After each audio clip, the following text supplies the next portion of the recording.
Hello and welcome back to Mindful Man Tarot. This is going to be a reading for Taurus for the last part of February in 2024. And I just want to say that this is also timeless. So if you see this 6 months, a year, and it resonates, you're seeing it when you're meant to see it. We're not all on the same timeline. We're not on the same journey. This is just going to be a beautiful message for Taurus. And I'm going to do some tarot cards, and at the end I'm going to pull oracle card. And I'm just going to first pull out a card, and we're going to get a little bit of an energetic reading. Then we're going to get your general energy. We're getting upcoming projections. So let's get started, Taurus. Thank you for joining me. If you like this style of reading, please consider subscribing. Please share with a friend that you think might resonate with this style of reading. Let's get right into it. Okay, that card wants to come out. So we are starting off with the Chariot card. So there is an element here of being a little bit blind in this moment and wanting to know what's ahead. I can feel like this energy of I really want to know what's going to happen. I really want to know how this is going to turn out. But your guides are saying you need to use your intuition to steer the ship. It's cloudy, it's overcast, it's a stormy sea. We can't see the stars, but we need to be able to move forward in the way. So we're using our wisdom, our old knowledge, what we've gained and how we apply that knowledge, and our intuition. And this is going to happen quite quickly. So we need to be sharp on our feet here. We need to really move ahead quickly with this intuition, knowing that our intuition is the guiding light towards where we are headed.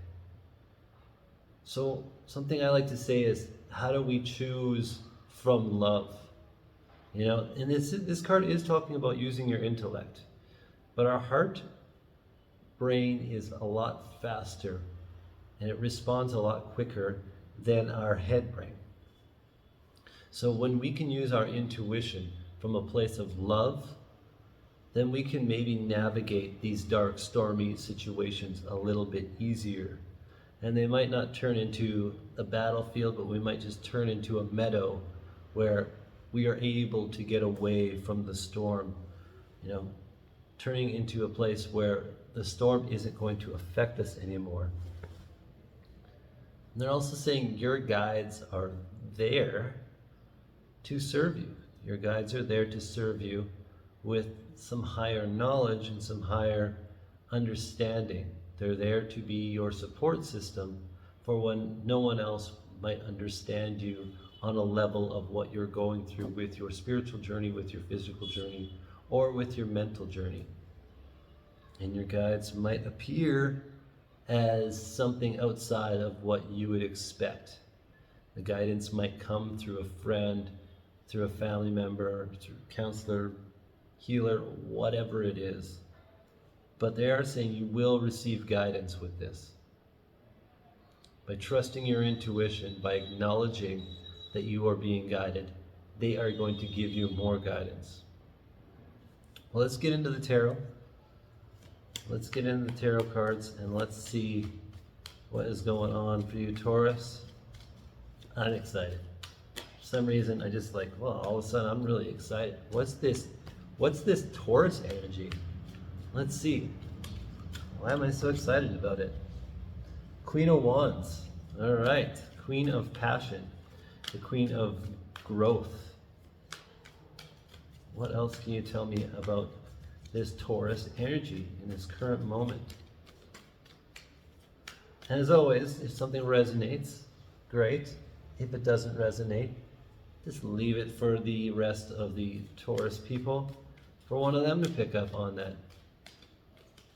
We don't need to try to make things fit if they don't fit. And if you know anything about the meanings of the cards and one of your interpretations means something different to you, please go with that energy, or if you want to write it down and put it in the comments, I wouldn't mind at all.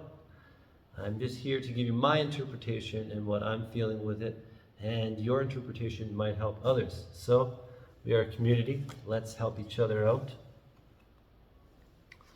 So yes, we are starting with the Queen of Wands. And this is clarified by the High Priestess. So there's something in this energy about really working on your passion. But there is also this higher understanding of what you're really aiming to do right now. That's what I'm feeling, like this higher understanding of what you're aiming to do and choosing the balance and really putting that energy into your intuition, really gleaming into your crystal ball to fully be able to awaken to the understanding of how to apply this passion for yourself and how to apply this passion in a way that is going to serve you first, so then you can serve others in a better way. And then we also have the Nine of Pentacles, which is a very happy card of abundance. And that is clarified by the Empress. So like some really, really good cards here. When you use your creativity to its highest extent, and you become that creative force of the Empress is creation. You're not embodying like, oh, a part of creation. You are creation itself. Then you get to start manifesting a higher source of income and a lot of abundance, a lot of real world wealth because of this. So all of these are about this divine feminine action that you're putting forth. This intuition, this creativity, this passion. You're channeling that into a physical energy, and that is going to manifest as abundance. Let's get our upcoming projections. That is your energy right now. What an energy. Must be something really fascinating and powerful going on with the Taurus collective.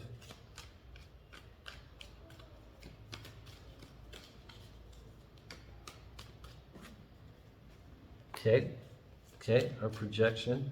So far, so good. We have the Tower card.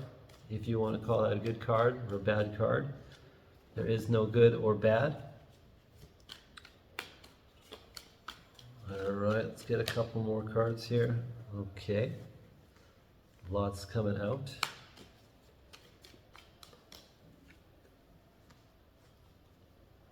Lots coming out. All right.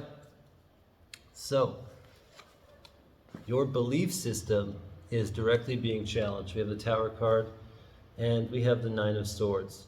So, there might be this triggering moment where you get to be shown that all of these thoughts and feelings and hurt, pain that keep you up at night are actually a part of a negative projection that you've held on to from society or family with the Tower card.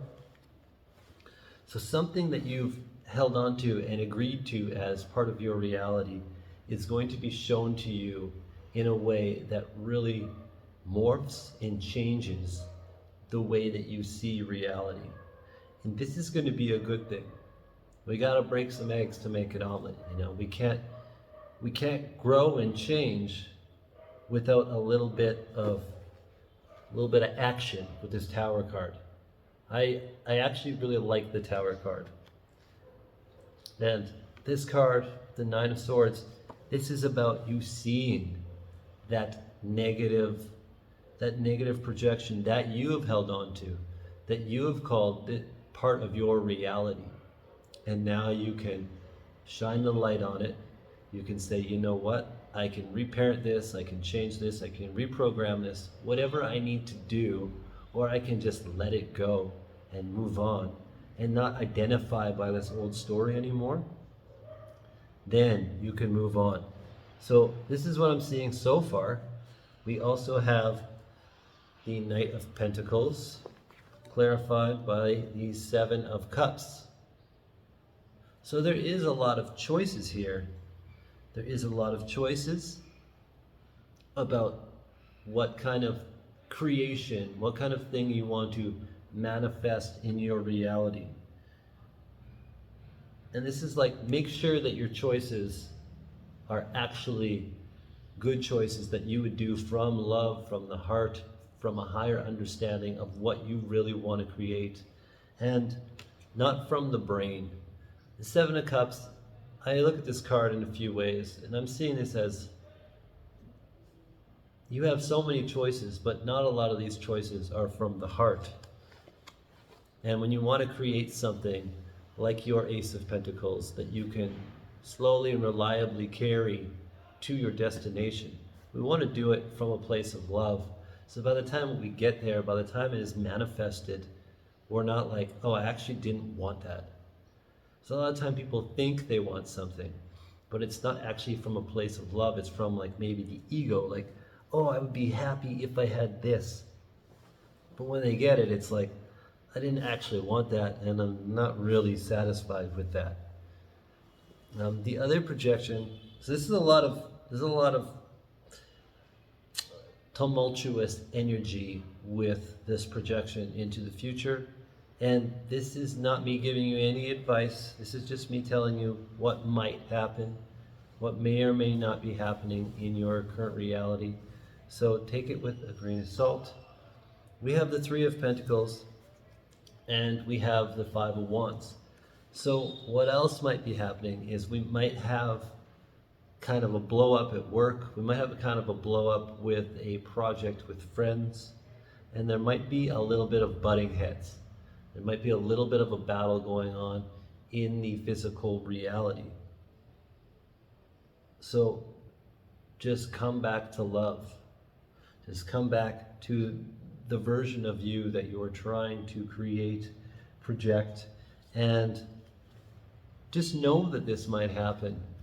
You know, it's okay to have these arguments, and these things might show you your shadows. So look at where you get triggered and where you're feeling like you need to fight as an opportunity to look inside at where you can grow and where you can change and what you can shine more light on. I'm going to get some talisman oracle cards, maybe one or two. We're going to see what pops out. And that's going to finish off our reading.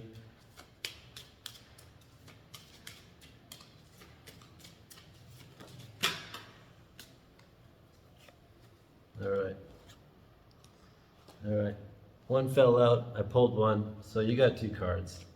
What an exciting time. We have equilibrium and we have change. So change fell out. I feel like this is like inevitable. With the Tower card and this card coming out, it is inevitable that things are going to change. It is inevitable that things are going to shift and your perspective is going to change. It is inevitable that maybe people might butt heads. But you can make the right choice from your heart.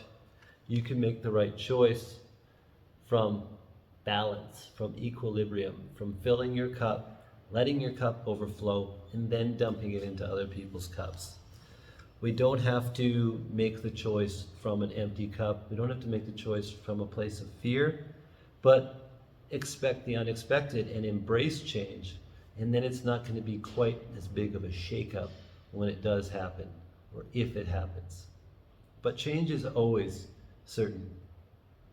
So don't think that change isn't going to happen. Just expect change and be at one with embracing that change is going to happen. And then we're not shaken up by it. Then we're not like, why is this happening? It's like, why is the sun going down? Why is the moon rising? These things, they just happen, and we don't need to try to create a story of why they happen. We just know they're going to happen. This is like change. So embrace that. I hope these messages help you. My name is Frank Nam. I am the Mindful Man. Have a wonderful day. I love you. Namaste.